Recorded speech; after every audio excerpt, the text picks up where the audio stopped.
माँ की ममता।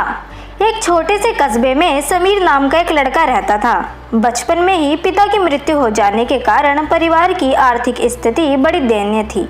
समीर की माँ कुछ पढ़ी लिखी जरूर थी, लेकिन उतनी पढ़ाई से नौकरी कहाँ मिलने वाली थी। सो घर घर बर्तन मांजकर और सिलाई बुनाई काम करके किसी तरह अपने बच्चे को पढ़ा लिखा रही थी।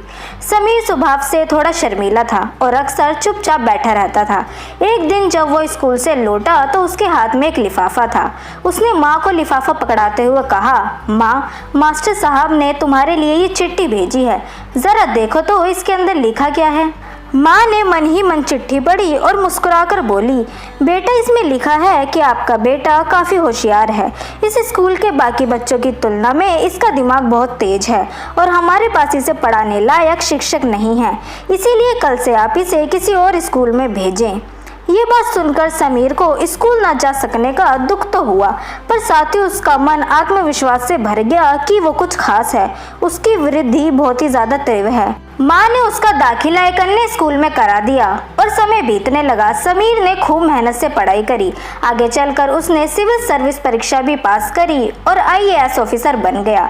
समीर की माँ अब बूढ़ी हो चुकी थी और कई दिनों से बीमार भी चल रही थी और एक दिन अचानक उनकी मृत्यु हो गई। समीर के लिए ये बहुत बड़ा आघात था। वह बिलक बिलक कर रो पड़ा। उसे समझ नहीं आ रहा था कि अब अपनी माँ के बिना वो कैसे जिएगा। रोते रोते ही उसने माँ की पुरानी अलमारी खोली और हाथ में उनकी माला, चश्मा और अन्य वस्तुएं लेकर चूमने लगा। उस अलमारी से समीर के पुराने खिलौने और बचपन के कपड़े तक संभाल कर रखे हुए थे। समीर एक एक कर सारी चीजें निकालने लगा, तब कि उसकी नज़र एक पुरानी चिट्ठी पर पड़ी। दरअसल ये वही चिट्ठी थी जो मास्टर साहब ने उसे 18 साल पहले दी थी। नम आंखों से समीर ने उसे पढ़ने लगा। आदरणीय अभिभावक, आपको बताते हुए हमें अफसोस हो रहा है कि आपका बेटा समीर पढ़ाई में बेहद कमज़ोर है और खेल कूद में भी भाग नहीं लेता। जान पड़ता है कि उम्र के हिसाब से समीर की बुद्धि विकसित नहीं हो पाई है, अतः हम इसे अपने विद्यालय में पढ़ाने में असमर्थ है। आपसे निवेदन है कि समीर का दाखिला किसी मंद बुद्धि विद्यालय के अंदर कराए अथवा खुद घर पर रखकर इसे पढ़ाए। सादर प्रिंसिपल। समीर जानता था कि भले अब उसकी माँ इस दुनिया में नहीं रही, पर वो जहाँ भी रहे उनकी ममता और उनका आशीर्वाद सदा उस पर बना रहेगा। भगवान सभी जगह नहीं हो सकते, इसलिए उसने माँ बनाई है। माँ से बढ़कर त्याग और तपस्या की मूर्त भला और कौन कर सकता है।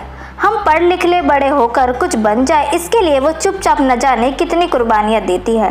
अपनी ज़रूरतें मारकर हमारे शौक पूरे करती है। यहाँ तक कि संतान बुरा व्यवहार करे तो भी माँ उसका भला ही सोचती है। सचमुच माँ जैसा कोई नहीं। तो दोस्तों, कैसी लगी आपको आज की ये कहानी, ये हमें कमेंट सेक्शन के थ्रू ज़रूर बताएं। वीडियो अगर आपको पसंद आई हो तो वीडियो को लाइक ज़रूर करें, साथ ही चैनल को सब्सक्राइब करना ना भूलें। मिलते हैं आपसे अगली वीडियो में, तब तक के लिए गुड बाय।